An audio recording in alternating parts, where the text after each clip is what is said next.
Now all of you open your books to page number 61, children. We'll continue from where we had left in the last session.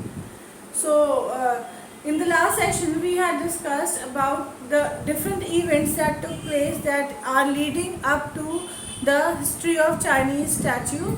We had done that, and now today we are going to continue from there itself. We have come to know about a character in the story, that is Alexander Heathcote.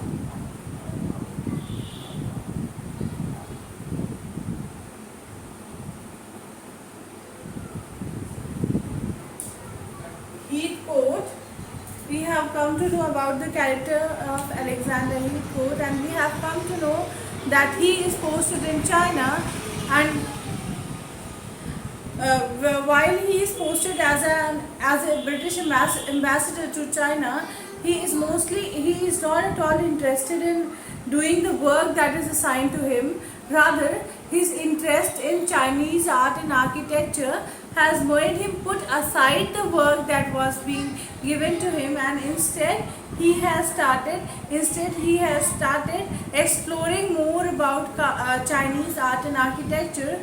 And we have come to know the fact that he was most of the time busy going from one place to another to know more and more about Chinese art and architecture. And whenever he went on any trip to explore Chinese art and architecture, there was a minister, and in China it is known as Mandarin, who accompanied him. And he used to travel on horse. So on page number 61, second paragraph, once a journey passing through the muddy streets of a small village with a few houses called Ha Li Chuan, a distance of some 50 miles from Peking, Sir Alexander chanced upon an old craftsman working place. Just when he was exploring, when he was in China, during his stay in China, just when this man was exploring more and he was traveling, he was passing through a place that was known as Ha Li Chuan. Just then he encountered a workplace of an old craftsman, and let's see what happens then. Leaving his servants, the minister dismounted from his house and from his horse and entered the ramshackle wooden workshop to admire the delicate pieces of ivory and jade that crammed the shelf from floor to ceiling. Now, he was so much in love with art and architecture that his minister did not follow him, but he got down immediately when he saw that workplace. When he saw that workshop, he immediately got down, and it is being told that the shop was full of Chinese art and architecture that were made up of ivory and jade. Although modern, the pieces were superbly executed by an experienced craftsman. It is told that though it was a modern shop, though the work was of modern times, but it was done with perfection. There was great amount of perfection in the work that was being done. And the minister entered the little hut with the thought of acquiring a small memento of his journey. And just then the minister entered the little hut. The little hut means the muddy shop that was there. He entered the shop because he wanted to have a memento. He wanted to have a token of remembrance of this journey. So he entered inside the shop so that he could have some memento through which he would be able to remember this journey for a long period of time. Once in the shop, he could hardly move in any direction. Once he had entered the shop, it was very difficult for him to move. It was very difficult for him to change places. So I was talking about Sir Alexander Heathcote. Once he had entered the shop, he could not move around because the shop was full of Chinese art and architecture, and they were basically work of iron and jade. The building had not been designed for 6'3" and a quarter visitor. It was a small building and he could not move around freely because of his personality. His height was 6 foot 3 inch taller. Sir Alexander stood still and enthralled, taking in the fine scented jasmine smell that hung in the air. An old craftsman bustled forward in a long blue coolie robe and flat black cap to greet him. Sir Alexander stood still and enthralled means he looked around, taking in the fine scented jasmine smell that hung in the air. There was a jasmine flower that was there, and he took this. He actually felt pleasure in experiencing the smell of that, or the scent of the jasmine. An old craftsman bustled forward in a long blue coolie robe. Now the garment of the old craftsman is described. That is, the craftsman was wearing long blue coolie robe and flat black that hat to greet him, and he was also wearing a hat so that he could greet this minister, that is Sir Alexander. A jet black plaited pigtail fell down his back, and there was a sort of, you can say, ribbon that was there, and it was at the back, and it gave the resemblance to that of a pigtail. He bowled very low and then looked up at the giant from England. Now this craftsman was of very short height, and he bowed low to greet him, and then he looked up to look at this gentleman, this man with a huge personality.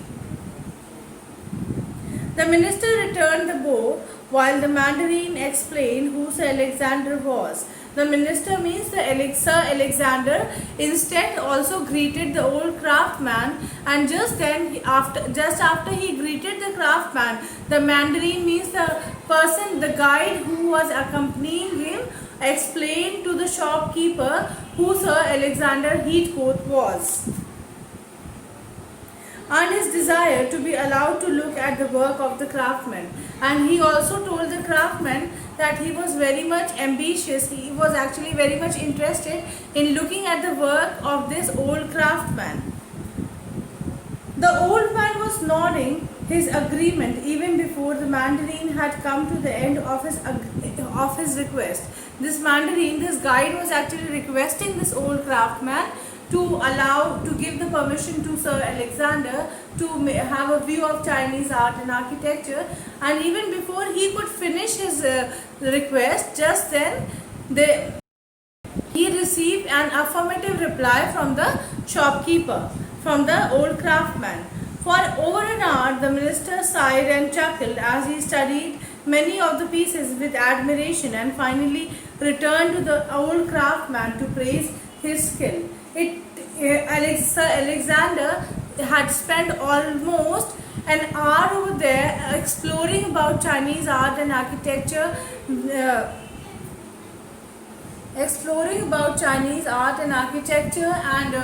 you can say he kept on looking at the different works, different pieces of this old craftsman, and he studied them, he observed them very minutely. Just after that, he came back to old craftsman and he praised old craftsman for his work, for his perfect work, for his art and for his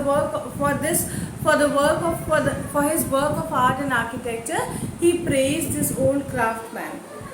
The craftsman bowed once again. Then now humbly the craftsman again bowed to thank Sir Alexander.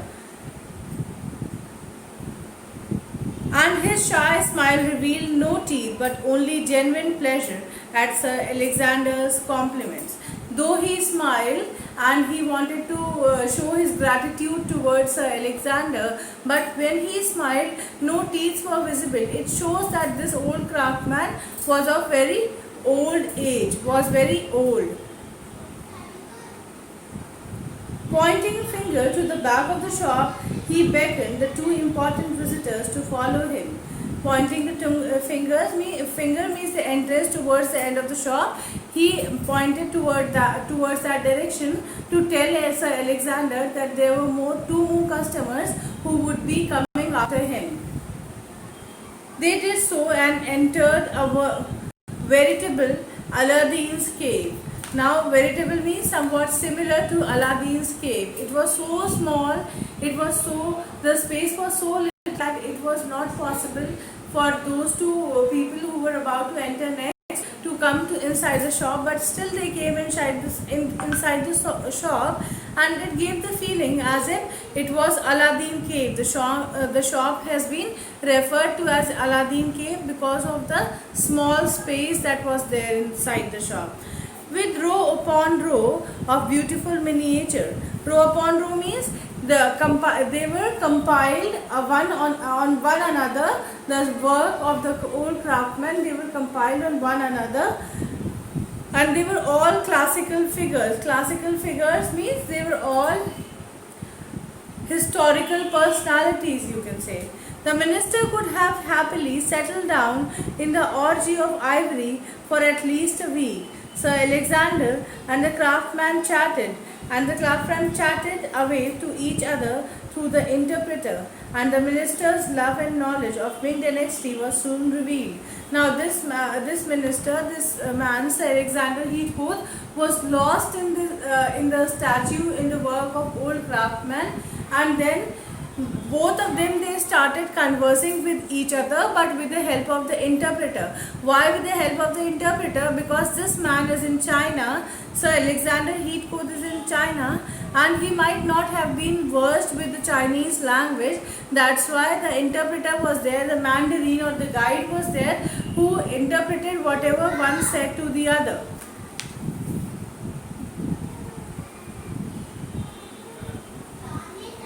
And while they were conversing with each other, soon they came to know that this man, Sir Alexander Heathcote, he was very much interested in Chinese art and architecture, and he was very much interested in Ming dynasty.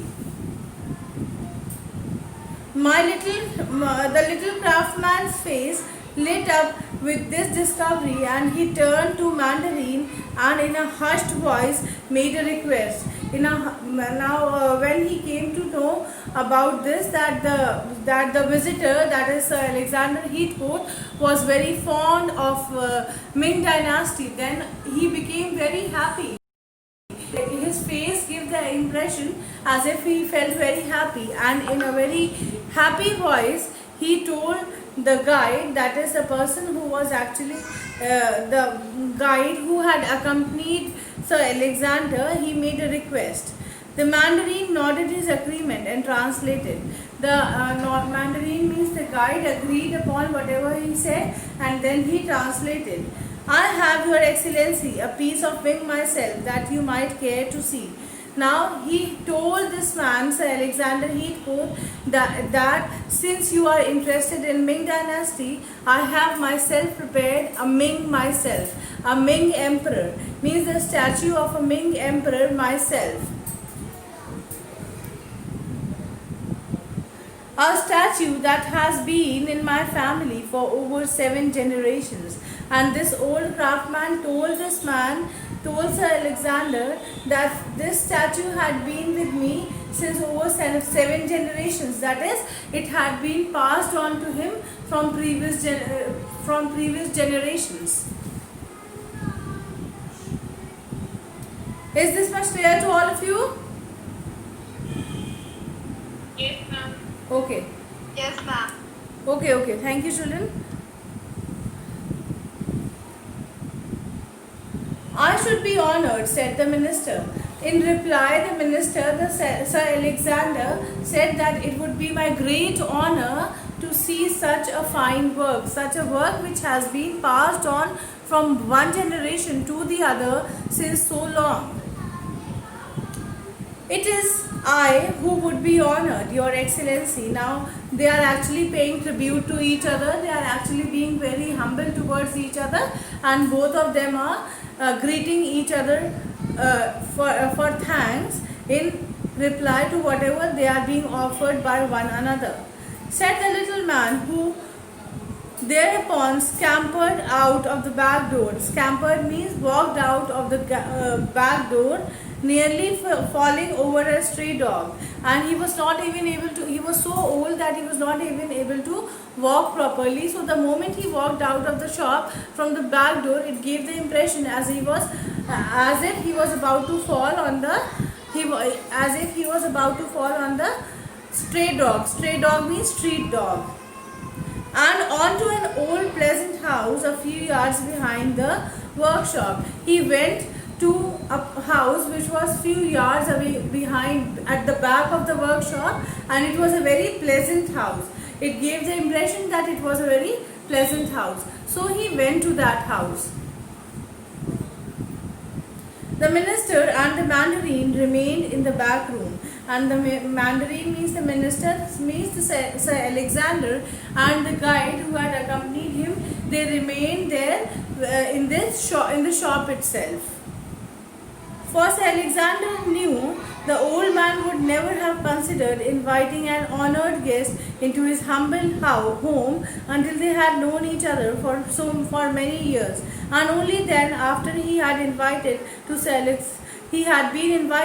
to Sir Alexander's home first. Now Sir Alexander knew that that old man, the owner of the shop, might not have taken him to his humble house, means to a small house, just because he was not knowing Sir Alexander for too long, and he is assuming that he might have invited Sir Alexander Heathcote to his home had he been knowing him for too long, and on the condition only if Sir Alexander would have invited him to his own home.